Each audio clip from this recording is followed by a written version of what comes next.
Here with a look at how the president's economic proposals may impact San Diego are my guest, Marnie Cox, chief economist for the San Diego Association of Governments, and Carl Luna, political analyst and professor at Mesa College. And Carl, how do you think the president's State of the Union speech resonated with San Diegans? Well, Peggy, if we're anything like the nation, it resonated well. According to polls, 70% plus thought the president was moving things in the right direction, which was up from last year's State of the Union.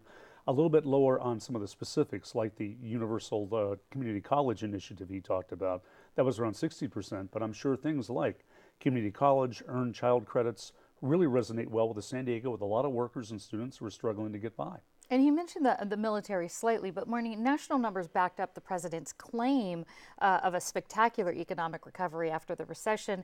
How is that being seen here in San Diego? Well, I think San Diego, the declaration at the end of the recession last night is what Mr. Obama's message, which is absolutely true. And I think, secondly, San Diegans have now jumped back out to the front of the economy. So San Diego's economy is really leading the nation right now. But it's not the whole story, right? Because there is some issues with wages and stagnation and things like that. Absolutely. They always point to unemployment, GDP growth as good signs. However, everyone always points out, look, we've created a lot of part-time jobs, a lot of low-paying jobs, and we haven't seen real increases in wages in almost 6 years now. Now, the president's economic proposals also call for increasing taxes on the wealthy while increasing tax credits for working families.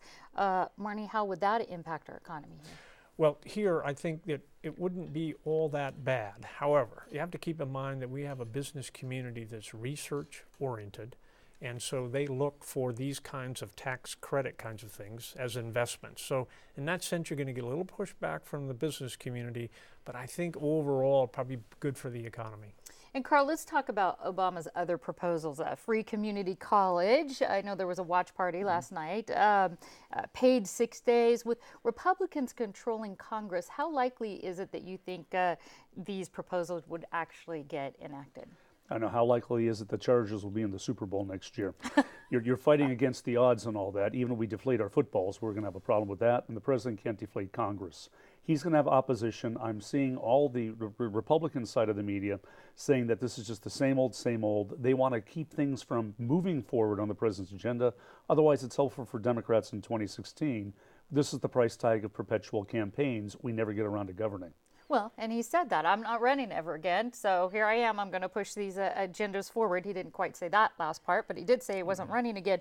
Do you think there's any area of compromise? I'll start with you, Carl. Oh, there may be some compromise on immigration when you look at the high-end visas for the educated workforce. There may be some compromise a little bit on child credits, earned income tax credits, but how you pay for it becomes the devil in the detail.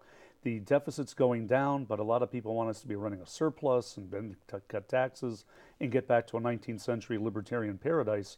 I don't think that's in the cards, so you get more gridlock. Do you think there's any room for compromise? Yeah, I do. However, the how to pay for it becomes a key issue here. The compromise would really be over what's not happened, the wage increases. So if we're going to look for common ground, it's probably there. It's one thing that we're falling behind on.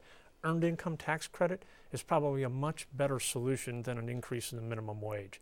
So it's possible that you get Republicans to agree that if we're going to do something about this, the earned income tax credit might be a better tool for us to achieve that. But I think you're absolutely right about how we're going to pay for it becomes the key issue here. Remember, we're still running deficits. We still have an $18 trillion debt.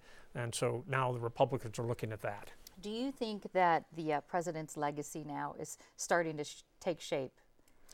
Well, I think it has been taking shape overall for his 6 years. I think the declaration of the end of the recession is an important milestone for him. And I think he's trying to set up his next 2 years and trying to bring, he said, middle-class economics. I think he's set his agenda for the next 2 years.